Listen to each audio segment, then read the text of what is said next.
Welcome back. If you're here, you've followed the blood-soaked moss, the whispering bark, the warnings carved into old wood. You've heard the elder's voice tremble as he spoke the name that should never be spoken. But something's changed, because what comes next doesn't leave claw marks. It doesn't move branches. It doesn't howl in the dark. It waits, inside your head. You see, when you step into Redwood's untouched groves, you don't just leave a trail behind. You leave a part of yourself. And something older picks it up, tries it on, and follows it home. This is where logic thins, where time begins to slip sideways, where memory betrays you. The hiker who stared into a tree for 5 straight hours, until her reflection blinked without her. The footsteps that match yours, beat for beat, but belong to something wearing your face. The forest is no longer watching, it's rehearsing, and it's almost ready. Volume 2 begins now, but be warned. From this point on, the map is useless. The clock is lying. And if you start hearing your own voice whispering from behind the trees, don't turn around. Subscribe to MindFuel if you haven't already, because after this, you'll need every light you can keep on. Some dangers don't break branches. They don't scream, don't charge, don't leave claw marks. They simply wait until you question your own memory and then offer you a new one. This is where the reports start to shift. Not scratches, not blood, but doubt. And then disorientation. What we now refer to as the Redwood loops began as isolated testimonies. Backpackers reporting lost time, memory fog, the sensation of being watched, not from behind, but from within. It began in June of 2021. 2 hikers from Bend, Oregon, Jacob and Ren, entered the Boys Creek sector on a weekend permit. They set off at 9:12 a.m., recorded on the ranger's trailhead log, but according to GPS and time-stamped footage from Jacob's body cam, they didn't make it past mile marker 2. They walked for 6 hours, but the sun never moved. No incline, no canopy break, just the same bend in the trail, over and over. When they finally made it back to their car, it was 2:47 p.m. the next day. But the food in their packs hadn't been touched. They were dehydrated, sunburned, blistered. Jacob said it felt like they were being followed, but not by something else, by themselves. Ren later described moments where she could see herself, just ahead on the trail, moving the same way, wearing the same clothes, same gait, but slightly off. She never saw its face. She refused to return to Redwood again, didn't want the clothes back, didn't even want the boots that walked her out. But what followed next made her story look sane. A woman named Marlene Ayers disappeared in the Rockport Ridge area 3 months later.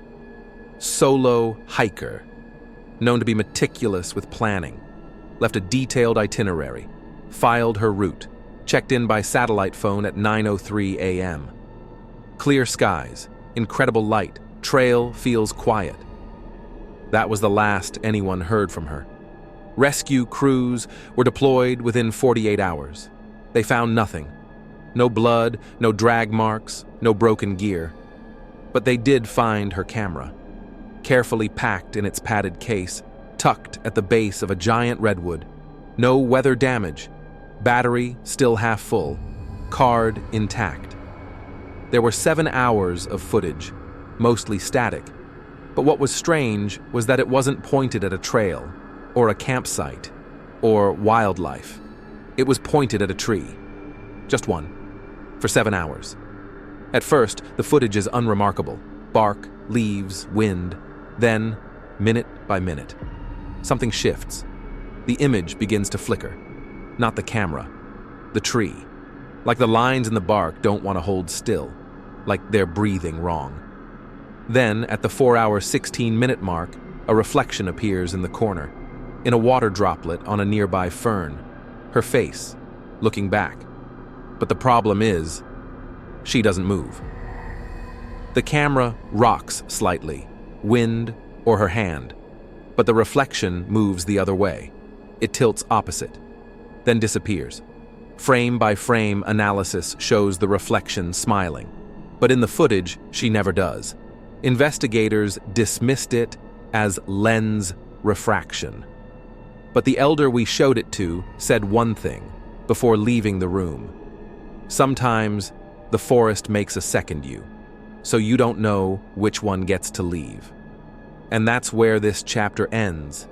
The body was never recovered, but the camera was found at the foot of a tree that didn't exist on any map. A tree with no rings, no burn marks, no bark scars, just one long vertical slit down the middle of its trunk, like an eye that was just beginning to open. In the next chapter, we examine the ranger who tried to trace one of these loop trails, and what he left scratched into his compass. A single phrase, "Don't let your back turn twice." Subscribe to MindFuel, because if it's in your head, and it wasn't there before the forest, you brought something back, and next time, it may want to finish the loop. There's a clearing west of the Oric Ranger Station. No signage, no access trail, just a narrow break in the brush that closes behind you when you pass through.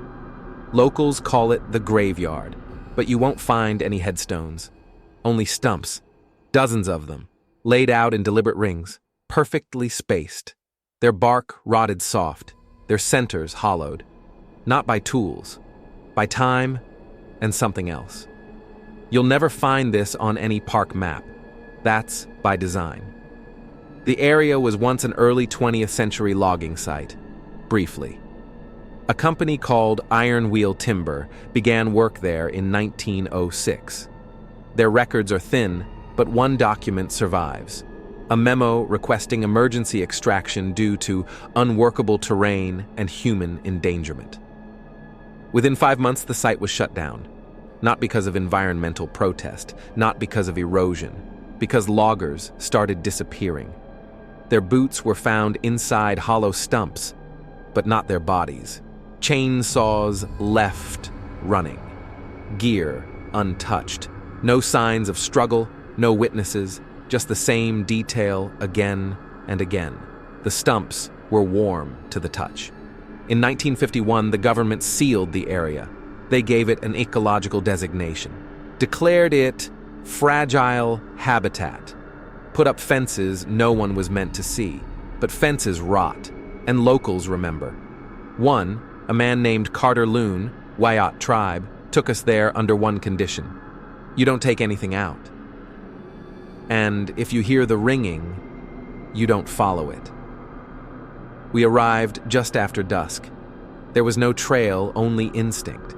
And when we found it, it didn't feel like discovery. It felt like arrival, like it had been waiting. The clearing is roughly 60 yards across. In its center, a massive stump, twice the width of the rest, split through the center, old, dark, and wrong. Around it, 3 rings of smaller stumps, each perfectly placed. Not like they were felled in the sequence, like they were grown that way. Carter didn't speak.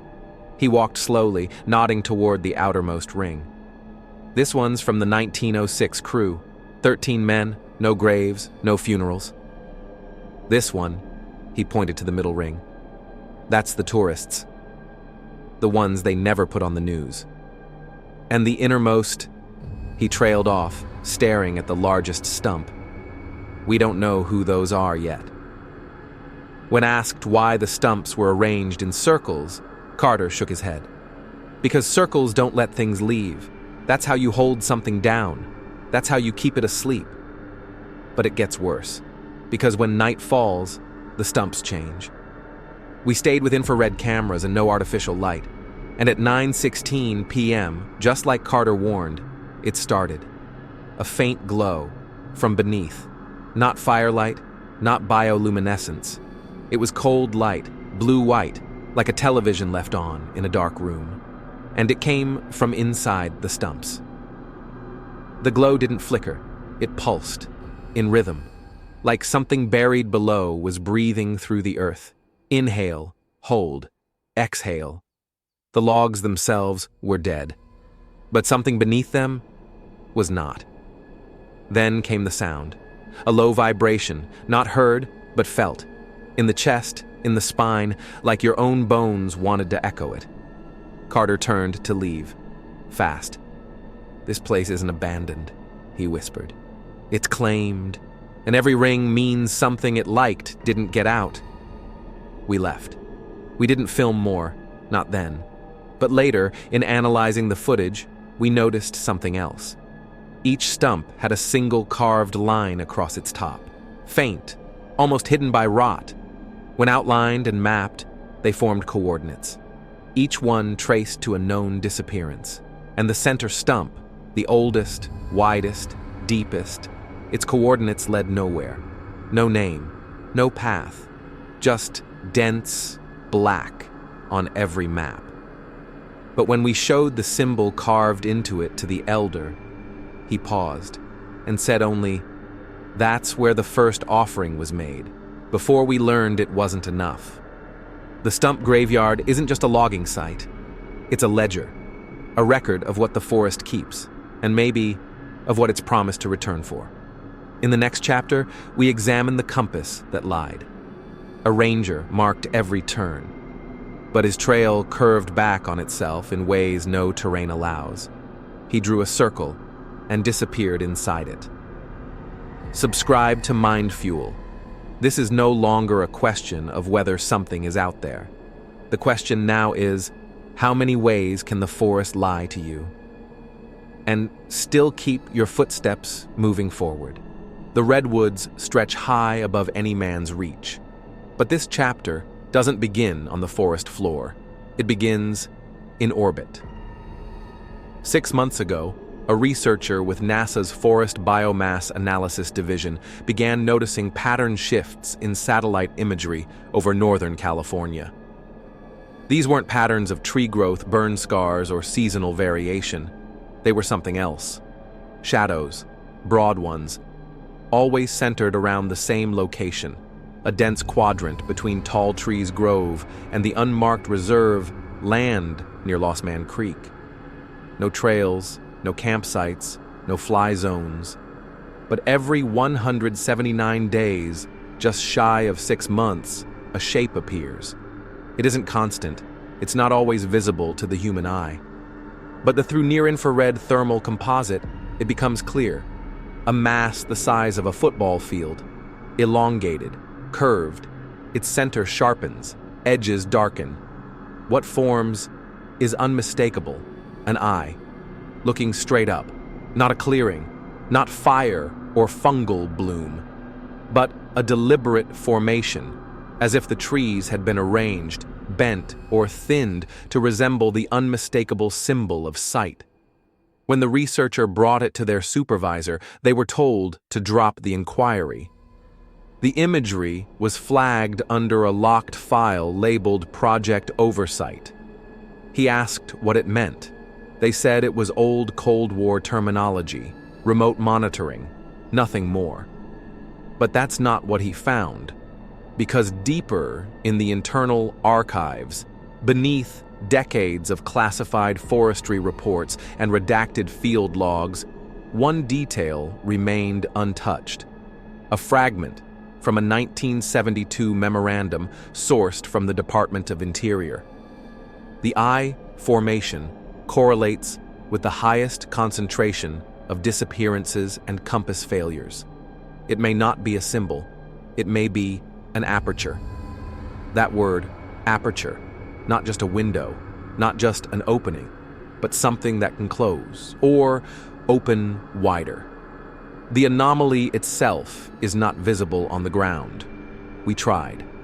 Hiking into the area at the right time, date, and with overhead coordinates confirmed. From beneath, it's just trees, thick, older than most, covered in moss so dense it mutes every sound. But the drone we launched, its footage wasn't normal. The drone climbed. At 300 feet, the light dimmed. At 600, it began losing connection. And at 722 feet, the feed flickered to black. just as something passed over it. Not a bird, not a branch. Something round, shadowless, and without reflection. 2 hours later, the drone returned to the ground. Its propellers were intact. Its camera had melted, but stored in its buffer was one final image, faint, blurred. But in the center, a circle of trees, twisting, turning upward, as though they weren't reaching for the sun, but for something watching from above. In the lower metadata of that file, one line of system code repeated over and over. Line of sight reestablished. Line of sight reestablished. Line of sight reestablished. As if something had been interrupted and was now back online. When we attempted to cross-check coordinates with military orbital schedules, every satellite within that range showed scrambled telemetry on the day the eye appeared. And when we presented our findings to a retired Department of Agriculture consultant, he didn't hesitate. You think it's a symbol? It's not. It's a boundary marker, not to warn us away, to warn whatever's beneath how far it's allowed to go. The trees didn't grow that way on accident. They were taught to form it, and now whatever formed that eye isn't content to watch. It's tracking, measuring, reclaiming its view. In the next chapter, we step into the last unrecorded zone of the park, where one man's trail ended in a perfect circle of scorched leaves, and the compass that guided him drew a shape it shouldn't have. Subscribe to MindFuel now, because this isn't a story you can hear once and walk away from. This is something that stays in your mind, watches from behind your own reflection, and waits for you to look back. The claw marks showed up on a ranger vehicle first, deep, parallel, each gouge carved clean through metal siding, spaced as if made by a hand or something with fingers. But no fur was left behind, no prints, no spatter, just the damage. They assumed it was a bear. Until the second truck was hit. Same spacing, same marks, but this time, on the roof, 12 feet high. A local cryptid specialist was brought in quietly, off the books. He was used to hoaxes, clumsy tracks, misidentified fur. But this was different. He took samples, microscopic fibers lodged in the torn steel, and blood, fresh but not visible to the naked eye. It had seeped under the paint, invisible, until exposed to luminol. What he found changed the entire investigation.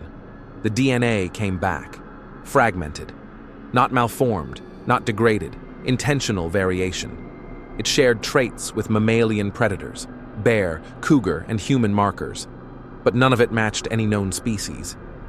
As if something had selected pieces from each, like a patchwork designed to confuse trail detection, a living contradiction. The specialist reviewed the scent trails. Dogs had picked up human scent, only to lose it in wide circles. Bloodhounds followed a path to the base of a tree and then straight up. One dog simply refused to continue. It howled and lay down, not from fear but confusion. The scent had turned around, doubling back with the same signature. The only problem? There was no second person. It was mimicking specific scent markers.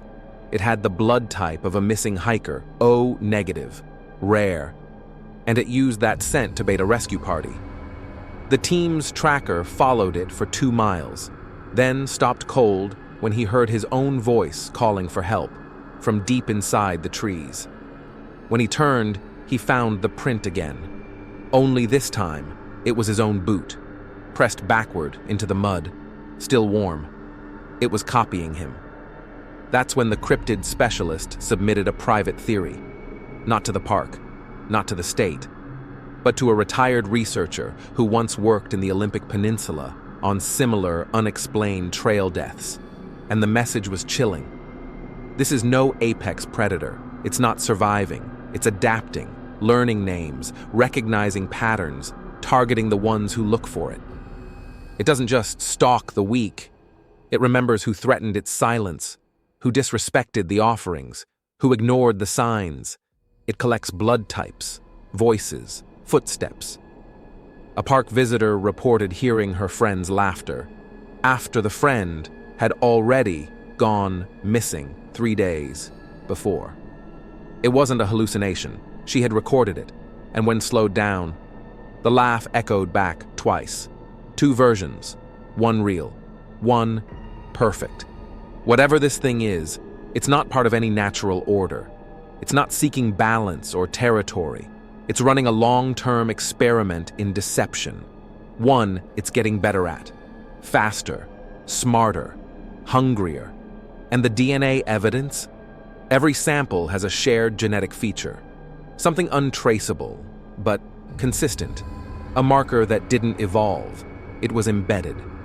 As if this wasn't born, but released.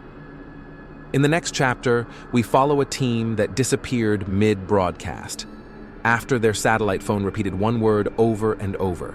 A word that doesn't exist in English, but according to the Yurok elder, translates roughly to, "It's behind you." Subscribe to MindFuel and don't walk away from this now. Every chapter brings us closer to what Redwood was never meant to reveal. And some truths remember you after you hear them. He wouldn't give us his real name, only the alias Tom Ridge, retired, 27 years in the National Park Service, never once spoke publicly. Until now. We met him in a parking lot on the edge of Arcata. No cameras, no phones, only a worn envelope full of photographs. And a trembling hand that had waited far too long to speak. He lit a cigarette, didn't touch it, and said 5 words that reshaped this investigation. We were told to burn it. He wasn't referring to wildfire prevention, or controlled burns, or bark beetles. This was deeper, targeted, one grove, unmarked on public maps, hidden behind false trail signs and repainted markers. He said it was called Box 16, not an official name, just how it appeared on internal memos. The orders came down in the summer of 1998 under the guise of dry season fire suppression testing. But Tom knew, everyone on the team did, this wasn't about stopping a fire. It was about containing something else. He unfolded the first photo, old, grainy, taken just before the burn began. The trees looked wrong, not diseased, not dead, wounded. Bark peeled outward in symmetrical gashes, like ribs splitting from the inside. Some oozed sap so dark it looked black under daylight. Others didn't bleed at all, just hung there, hollowed, and watching. Then came the second photo, a tree mid-burn, the fire crawling unnaturally up the trunk, zigzagging, stopping at carved symbols, ones the team had never seen before. One man, a forestry historian from Oregon, said they resembled pre-contact tribal sigils, but none were ever documented in known Yurok or Tolowa language.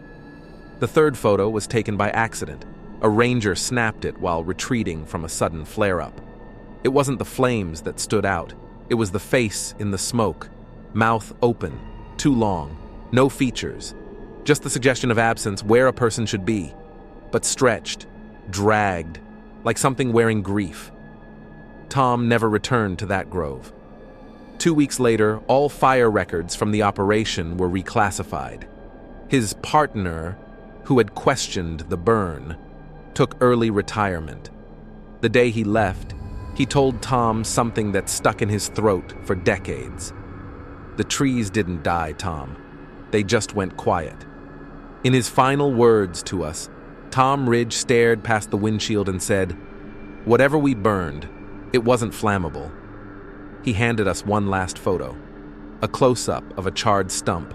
At the center, something shimmered faintly beneath the ash, a circle of intact bark, untouched by flame, carved with a symbol that matched the totem we showed you in Chapter 2.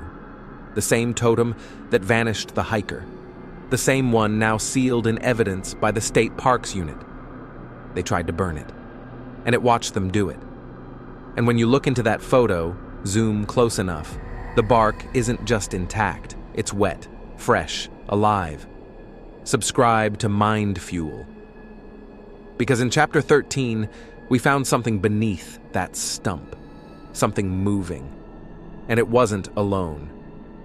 He waited until dusk before he said it. The elder. We'd been sitting with him for nearly 5 hours, his eyes fixed on the tree line like it was listening. We had asked everything, again and again, about the symbols, the offerings, the missing hikers, and finally about the thing people don't talk about, the thing beneath.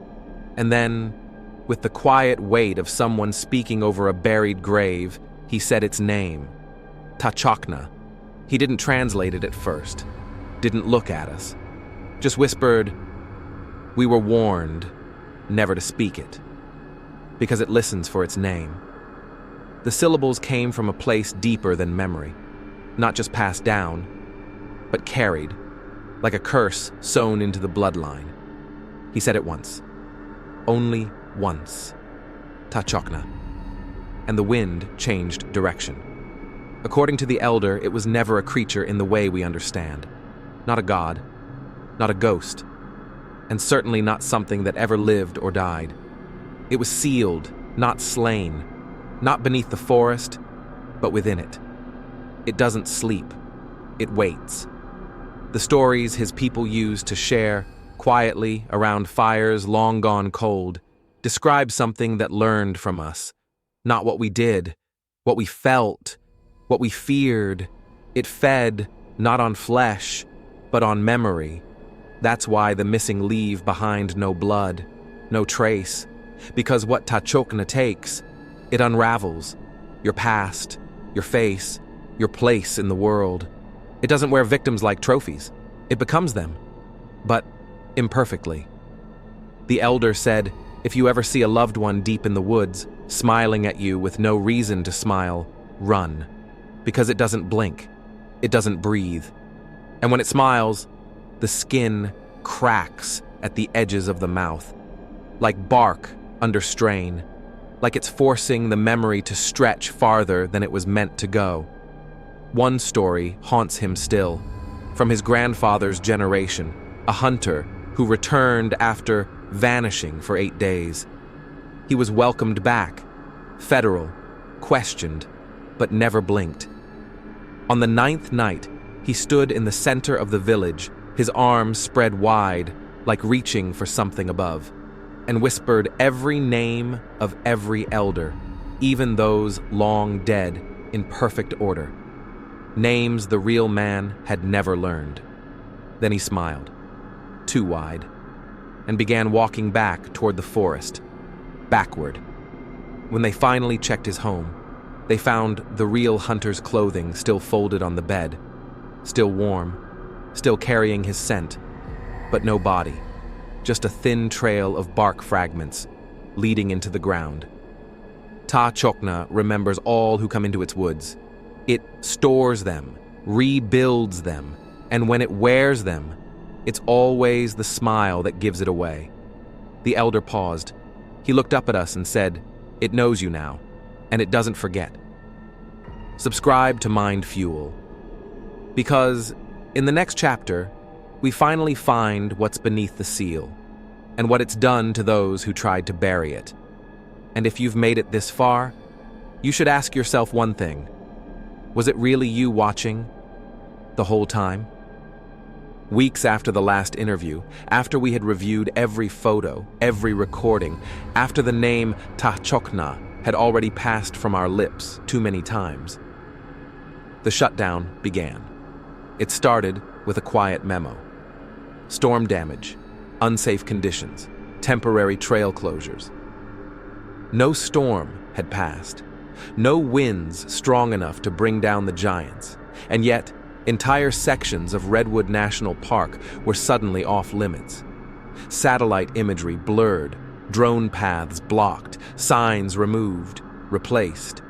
What was once a living map became a wall of missing names, and the elder, gone. We returned to his home to follow up. No answer. The door left open, swinging with the coastal wind.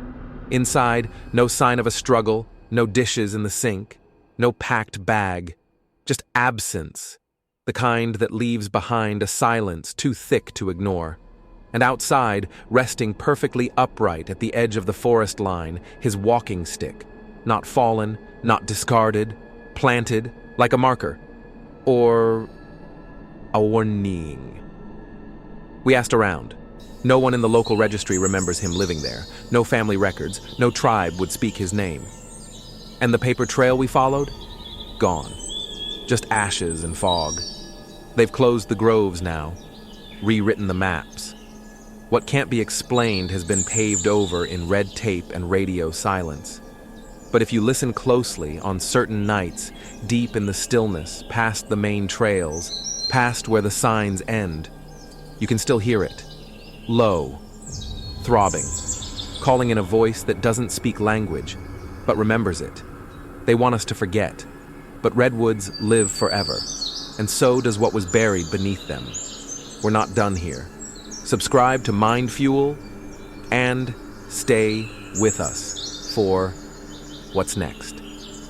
Because if this story shook you, you'll want to know what we found underneath Yosemite's caves. The surface is open to the public, but underneath, it never was.